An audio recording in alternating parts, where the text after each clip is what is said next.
অস্ট্রেলিয়ার ABC news 26শে March একটি সংবাদ প্রচার করেছিল। সেই সংবাদটি আমি একটু দেখাতে চাই। বীর মুক্তিযোদ্ধাকে আগে স্যালুট জানাতে চাই 26শে মার্চের দিনে, যখন আমাদের দেশে ক্রমাগত ভাবেই ইতিহাস বিকৃতি চলছে। সেই ইতিহাস বিকৃতির জায়গায় আরেকটু পালে হাওয়া দিলেন কথিত প্রধান উপদেষ্টা ডক্টর মোহাম্মদ ইউনূস। যুক্তরাষ্ট্রে প্রবাসী কারা মুক্তিযুদ্ধ করেছিল, কারা সংগঠন করেছিল, ইতিহাসের প্রত্যেকটি জিনিস লেখা আছে। মুক্তিযুদ্ধের সময় যে ফজলু ভাই শুনেছেন 27 তারিখে জিয়াউর রহমান আসাতে জোরটা বেড়েছে সাধারণ মানুষের কাছে। আচ্ছা, তাহলে আর্মিরাও আমার লগে আইছে, বাঙালি অফিসাররাও আমার লগে আছে, এই ধরনের একটা রিয়াকশন হয়েছিল। কিন্তু এর বাইরে নতুন করে অন্য কোনো রিয়াকশন হয় নাই। একটা জিনিস মনে করতে হবে যে বাংলাদেশের স্বাধীনতা সংগ্রামের ঘটনাটি সামরিক না রাজনৈতিক। এই ঈদে কোনো প্রকার ফি ছাড়াই আপনার জাকাতের টাকা পাঠান সোনালী পের মাধ্যমে। টাকা যাবে দেশে সোনালী পের সাথে।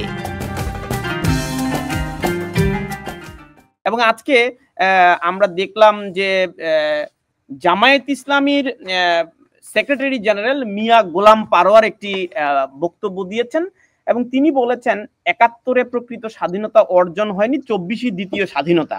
এবং ঘোষণা নিয়ে যে বিতর্কটি এসেছে এবং প্রফেসর ডক্টর ইউনূস যেটি আবারও উস্কে দিয়েছেন, তার একটি প্রমাণ আমি আমাদের দর্শকদের একটু শেয়ার করে আপনার বিশ্লেষণে যাব।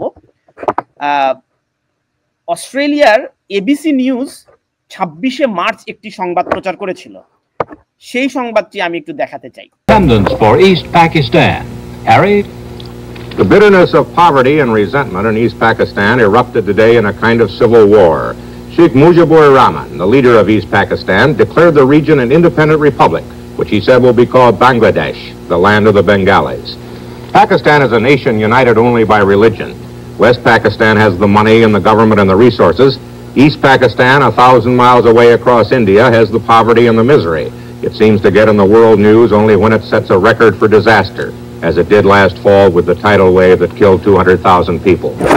Now West Pakistan, which also has most of the army, is trying to crush the revolt. There are reports of many casualties in Dhaka and other East Pakistan cities. Americans reaching the U.S. consulate in Dhaka say that the army is using full force, including tanks, throughout the country. The revolt came after a final breakdown of talks for which Pakistan President Yahya Khan went to East Pakistan. The background of today's Declaration of Independence now from Ted Koppel in Dhaka. As far as the people of East Pakistan are concerned, the central issue has never been in doubt. They have been treated, they feel, as though their country were a colony of West Pakistan. In last December's general election, East Pakistan's Awami League won an absolute majority in the National Assembly. The Assembly was due to convene on March 3rd. It would draft a new constitution. Given a majority voice in the new Assembly, things would be different for East Pakistan. But the Assembly never met.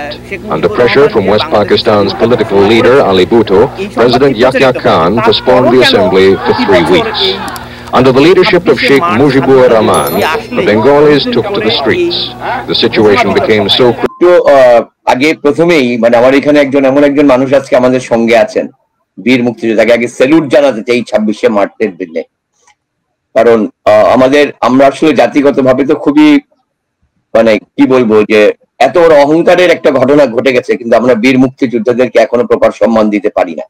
আপনি দেখবেন আমাদের অন্যান্য দেশের ক্ষেত্রে শুধুমাত্র সেনাবাহিনীর যোদ্ধাদেরকে তারা যেই সম্মানটা করে, আমরা আমাদের বীর মুক্তিযুদ্ধদের প্রাপ্য সম্মানটা জাতিগতভাবে এখনো দিতে পারি নাই। তারপরেও বলবো যে আমি স্মরণ করতে চাই, কারণ আমরা তো এখন সব নিষিদ্ধের জায়গায় আছি। আমি খুব দায়িত্বহীন কণ্ঠে স্মরণ করতে চাই জাতির জনক বঙ্গবন্ধু শেখ মুজিবুর রহমানকে। স্মরণ করতে চাই যে 30 লাখ শহীদ হয়েছেন, অসংখ্য মা বোনের যে যৌন নিপীড়নের শিকার হয়েছেন এবং অনেক নারী মুক্তিযোদ্ধা যারা মুক্তিযুদ্ধ করেছেন শহীদ হয়েছেন। সেই সমস্ত মানুষদের প্রতি যে শত শত শিশু নিষ্ঠুর ভাবে শহীদ হয়েছিল 1971-এর দীর্ঘ 9 মাসে, তাদের প্রতি আমার আনত শ্রদ্ধা জানিয়ে আমি আজকে কথা বলা শুরু করছি। ফজলু ভাইয়ের সামনে আসলে কোনো কথা বলা যায় না, কারণ আমার বলা উচিত না এই অর্থে যে আমাদের বয়স ধরেন বাংলাদেশের সমান বয়স, আমি হয়তো বাংলাদেশের বয়সের চেয়ে কয়েক বছরের মাত্র বড়। ফলে অর্থাৎ একটা প্রজন্ম, বাংলাদেশ প্রজন্ম আমরা, আর এই বাংলাদেশটা আমাদের উপহার দিয়েছেন যেই মানুষগুলো, তাদের একজন হচ্ছে ফজলুর রহমান। সেরকম একটি জায়গায় দাঁড়িয়ে আমি খুব মুগ্ধতার সাথে শুনছিলাম। আজকে তো এখনকার জেনারেশন ইতিহাস জানতে চায় না। আমি বলবো যে ফজলু ভাইয়ের এই অংশটুকু, যে এতক্ষণ যে কথাটা বললেন যে বাঙালির যে লড়াই সংগ্রামের ইতিহাস, মাত্র 15 মিনিটে সেই মধ্যযুগ থেকে শুরু করে 1971 পর্যন্ত এই 15 মিনিটে তিনি গোটা বাঙালি জাতির রাজনৈতিক সংগ্রাম, স্বাধিকারের সংগ্রামের প্রসঙ্গটি তিনি কিন্তু ইতিহাস হিসেবে তুলে ধরতে পারলেন, এবং কোন রকম 0.1% বিকৃতি ঘটে নাই, ইতিহাসের বিকৃতি ঘটে নাই। যখন আমাদের দেশে ক্রমাগত ভাবেই ইতিহাস বিকৃতি চলছে, সেই ইতিহাস বিকৃতির জায়গায় আরেকটু পালে হাওয়া দিলেন কথিত প্রধান উপদেষ্টা ডক্টর মোহাম্মদ ইউনূস। তিনি এই যে 27 তারিখের কথাটা এনে ইচ্ছে করে এই বিতর্কটা আনলেন।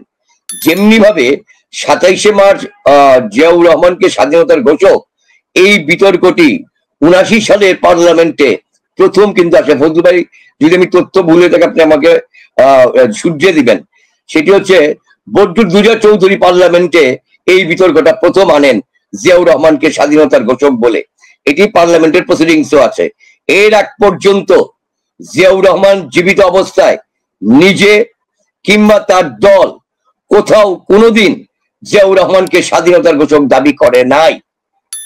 আনুষ্ঠানিকভাবে প্রথম দাবি করে এই রাজনৈতিক বিতর্কটি 75-এ বঙ্গবন্ধু হত্যার পর জিয়াউর রহমানের ধারাবাহিকতায় জিয়াউর রহমানের ক্ষমতায় আসা, এবং তার পরবর্তীতে 79 সালের পার্লামেন্টে অধ্যাপক বদরুল চৌধুরী এই বিতর্কটি বাংলা রাজনীতির মাঠে একটি ইস্যু হিসেবে, চামকাঠ হিসেবে সামনে আনলেন।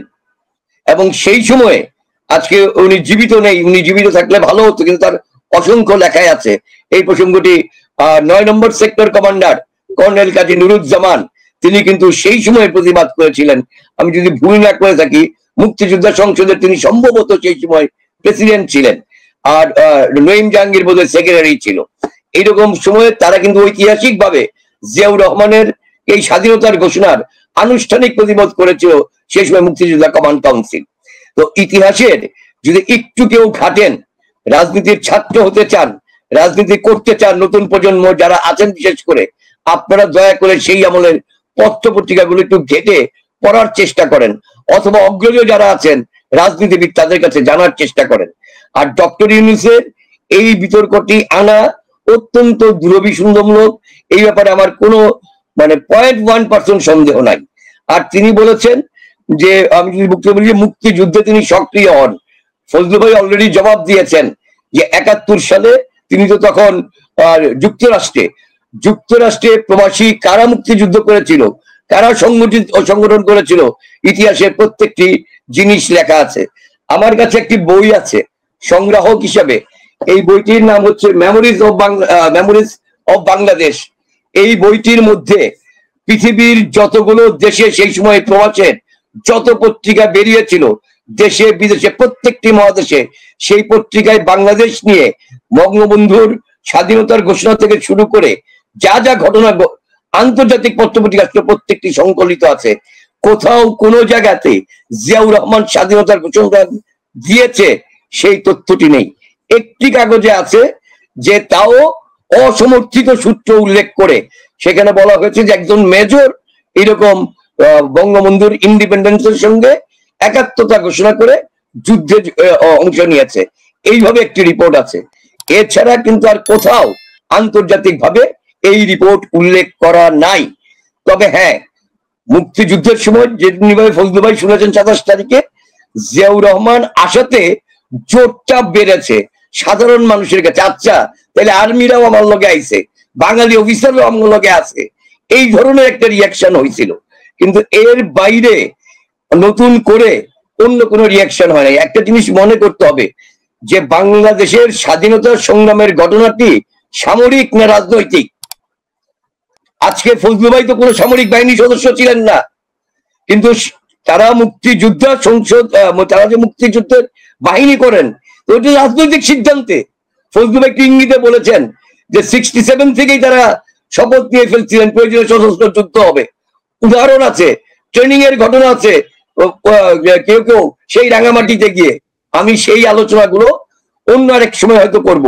ফলে যারা যারা আজকে এই বয়ান নামক শব্দ দিয়ে ৭১-এর বয়ানকে নাকচ করতে চান, যারা যারা আজকে বলেন এবং তাদেরকে বাতাস দেওয়ার চেষ্টা করছেন অনেকে, আমি বলবো ৭১ কিন্তু একদিনে হয় নাই। ফজলু ভাই স্পষ্ট ভাষায় বলছেন যে স্বাধীনতার সংগ্রামটা কোথায়। স্বাধীনতার সংগ্রাম দীর্ঘ সময় ধরে করেছে। কেন আমার ২৬শে মার্চ স্বাধীনতা দিবস? এই কোয়েশ্চেনটা তো বুঝতে হবে যে আমার বিজয় দিবস ১৯৭১ সালের ১৬ই ডিসেম্বর, কিন্তু ২৬শে মার্চ স্বাধীনতা দিবস কেন? কারণ আমি এই দিনই স্বাধীন হলাম, এর আগ পর্যন্ত আমি স্বাধীন হইতে পারি নাই।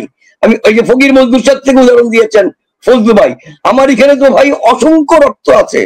৩০ লাখ তো খালি ৭১ গেছে, তারও আগে তো অনেক হাজার গেছে। সেই সমস্ত রক্তের ধারাবাহিকতায় একটা ফুল স্টপ টেনেছিলেন ওই পাকিস্তান দর্শনের বিরুদ্ধে। আমি বারবার বলি যে আমাদের যুদ্ধ, যেটা ফজলু ভাই আরো স্পষ্ট করে বলেন যে ৬ দফা দর্শনটা ছিল পাকিস্তান দর্শন আর বাংলাদেশ দর্শন। 47 নিয়ে আজকে অনেকে কথা বলার চেষ্টা করছে। তো পাকিস্তান দর্শন কি ছিল? মুসলিম জাতীয়তাবাদ। আজকে অনেক পন্ডিতরা বাঙালি মুসলিম বলে জিগির তুলছে। আরে আমরা তো এই বাঙালি মুসলিমের সমাধান করে ফেলেছি 71-এ রক্তের মধ্য দিয়া। আমরা তো 47-এ বঙ্গবন্ধুও তো 47-এ পাকিস্তানের স্বাধীনতা চাইছেন, কিন্তু সেই পাকিস্তানের স্বাধীনতা চাওয়ার পরে যখন 47 থেকে ৭১ পর্যন্ত আমরা একই দৃশ্য দেখলাম, ওই রবার্ট ক্লাইভদের ছায়া দেখলাম আমরা, আইয়ুব খান, ইয়াহিয়া খান, টিক্কা খানদের মাঝে, জুলফিকার আলী ভুট্টোর মাঝে। তাই সেই কারণেই তো আমরা স্বাধীনতাটা চাইলাম আমাদের মতো করে, আমাদের ভূখণ্ড চাইলাম, আমরা নিজের পায়ে খাড়াইতে চাইলাম।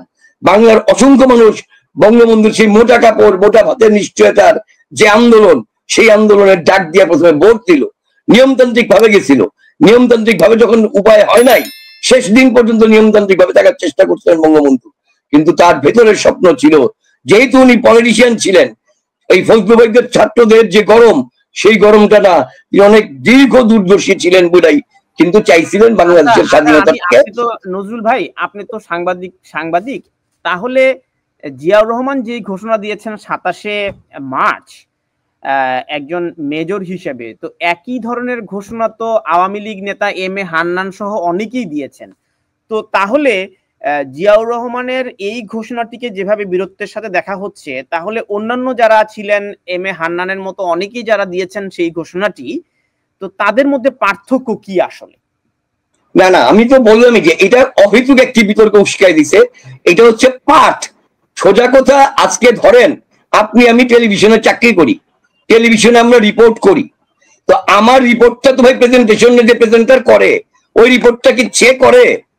রিপোর্টটা তো দায়ভার আমার প্রেজেন্টার, আমার উপস্থাপক খালি আমার রিপোর্টের লিঙ্কটা, ইন্ট্রোটা পড়ে। ওই কাজটাই করছে হান্নান সাহেব এবং জিয়াউর রহমান সাহেব, নাথিং এলস।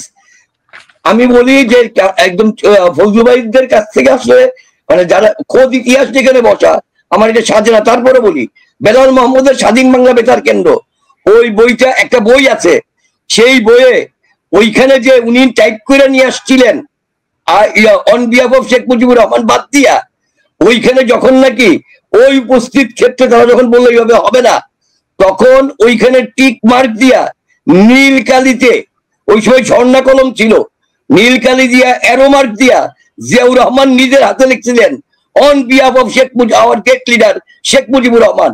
ওই হাতের লেখা, ওই সময়কার ওই হাতের লেখার হুবহু ওই কপিটা ওই বইয়ে ছাপা আছে। জিয়াউর রহমানের অন্যান্য হাতের লেখার চোখে পারলে মিলিয়ে নিয়েন ফিঙ্গারপ্রিন্ট স্পেশালিস্টদের সাথে। সুতরাং এই জাতীয় বিতর্কগুলি আনা সেফ, আমি বলবো বেয়াদবি নিবেন না ফজলু ভাই, যে এটা পলিটিক্যাল ইচ্ছামি। এই পলিটিক্যাল ইচ্ছামি গুলি করে করেই আজকে আমাদের দেশকে এই জায়গায় নিয়ে আসা হয়েছে। আমি ওই ইচ্ছামি ফান্দে পাড়া দিব না, ইনুস সাহেবের ওই ফান্দে পাড়া দিব না। যেটা বলছিলাম প্রবাসীদের এইখানে, আপনি আবু সাইদ চৌধুরী থেকে শুরু করে যারা যারা প্রবাসী সংগঠক ছিলেন, এই যে আমি আপনাকে যে বইটা দেখালাম, উনি তখন ইঞ্জিনিয়ারিং করতে গেছিলেন, শাহাবুদ্দিন চৌধুরী, এরা কেউ সামনে এসে কথা বলেন না, নেপথ্যে যারা কাজ করছেন সংগ্রাহক ছিলেন। সেই শাহাবুদ্দিন চৌধুরীর আরো অনেকগুলো লেখা আছে, তার ভূমিকার মধ্যে যে সমস্ত কথাবার্তাগুলি আছে, ইতিহাসের কোনো জায়গাতে আপনি পাবেন না যে ইউনুস সাহেব প্রবাসে বড় ধরনের ভূমিকা রাখছেন। প্রবাসে ওই সময় কিন্তু তার চিটাগাংয়ের লোক অধ্যাপক ডক্টর জামাল নজরুল ইসলাম ছিলেন। জামাল নজরুল ইসলামের যে অবদান, তার এক চুল পরিমাণ অবদান কিন্তু ডক্টর ইউনূসের নাই। আমি আবারও আপনাকে বলে দিচ্ছি ওনার অবদান কি জানেন? সেটি হচ্ছে মুক্তিযুদ্ধ জাদুঘরে একটি সংকলন আছে, দেখবেন আপনি। সেই সময়ে ওইখানে যারা ছাত্র ছিল, বিভিন্ন পিএইচডি করতো বা এমএস করতে গেছে, তারা হাতে লেখা একটা পত্রিকা বের করছিল ইংরেজিতে। সেই পত্রিকাটি উনি সংগ্রহ করে দিছিলেন। ওই পত্রিকায় লেখা টেখা কালেক্ট করে এই কাজটুকু করছেন উনি। এটাই হচ্ছে ওনার 1971 সালের 27শে মার্চের মুক্তিযুদ্ধ ঘোষণা শুনে মুক্তিযুদ্ধে সক্রিয় হওয়া। ইতিহাসের আর কোথাও এই যে ইউনূস সাহেবের বন্ধু এখন উপদেষ্টা আছেন ফারুকী আজম সাহেবের কিছু জিজ্ঞেস করেন না রে ভাই। ওই ফারুকী আজমই বলবে ডক্টর ইউনূস ছিলেন কি ছিলেন না। কারণ এই ফারুকী আজম সাহেব যখন চট্টগ্রামে বিজয় মেলা চালু করলেন আপনার ইয়ের সাথে মহিউদ্দিন চাচার বৈশা, সেইখানে এই ইউনূসে কম দলাই করে নাই এই যে ইউনূসের দীর্ঘদিনের বন্ধু ফারুকী আজম। আমি যেগুলো ওপেন চ্যালেঞ্জ দিয়ে বলতেছি, দায়িত্ব নিয়ে বলতেছি, অস্বীকার করুন ফারুক ভাই আজকে, দেখি অস্বীকার করতে পারে কিনা। এটি পরিষ্কার। আমরা একটু ভিন্ন আলোচনায় যেতে চাই। আমি আবারও একটু মুক্তিযোদ্ধা ফজলুর রহমান আপনার কাছে ফিরতে চাই। অবশ্যই ঘোষণা বিতর্ক নিয়ে আরো একটা দীর্ঘ আলোচনা করা সম্ভব, এবং আমরা দেখলাম যে আমার মনে হয় এইগুলি আমরা ইগনোর করি। এই 26শে মার্চ 27শে মার্চের বিতর্ক করার মতো দেশ বাংলাদেশে আর নাই। এটা সব কোয়েশ্চেন। যারা এটা করবে তারা বুঝতে হবে তারা আসলে 71কে প্রশ্নবিদ্ধ করতে চায়। যারা এই বিতর্কগুলি উঠাবে বুঝতে হবে তাদের সঙ্গে পাকিস্তানের কোনো না কোনো ভাবে আঘাত আছে। এর বাইরে আর কিচ্ছু নাই। That's solve question. 7ই মার্চের ভাষণের পর আর কি লাগে রে ভাই? রণনীতি, রণকৌশল সব বলে গেছে। ধরেন বঙ্গবন্ধু কোনো ঘোষণা দেয় নাই 26শে মার্চ। ধরেন আপনি ইয়াতে ওই যে 27শে মার্চ কোনো ঘোষণা হয় নাই। তাইলে কি পুলিশ জিগাইছিল বঙ্গবন্ধুরে? পুলিশ যে প্রতিরোধ করলো ইয়াতে রাজারবাগে 25শে মার্চ রাত্রে, বঙ্গবন্ধুর কাছে জিগাইছিল? তবে এত সহজ না। মার্কিন রাষ্ট্রপতি রিচার্ড নিক্সনকে যে ঢাকা থেকে যে তার বার্তায় পাঠানো হয় এবং মার্কিন যে গোয়েন্দা দলিল, সেখানেও শেখ মুজিবুর রহমানকে স্বাধীনতার ঘোষক হিসেবেই মার্কিন দলিলে উল্লেখ রয়েছে। যাই হোক, তো নিশ্চয়ই তরুণ প্রজন্ম এগুলো জানবে, শিখবে, এবং মুক্তিযুদ্ধের যে বইপত্র আছে সেগুলো একটু পড়বে। তো আমি আপনার কাছে অ্যাডভোকেট ফজলুর রহমান আরেকটু জানতে চাই যে শেখ মুজিবুর রহমান সহ 4 শতাধিক নেতার মুক্তিযোদ্ধার স্বীকৃতি বাতিলের সিদ্ধান্ত নিয়েছে এই অন্তর্বর্তীকালীন সরকার। এখানে শেখ মুজিবুর রহমান এবং সৈয়দ নজরুল ইসলাম জাতীয় 4 নেতা সহ যারা এরকম 400 নেতার মুক্তিযোদ্ধার স্বীকৃতি বাতিল, তারা মুক্তিযুদ্ধের সহযোগী।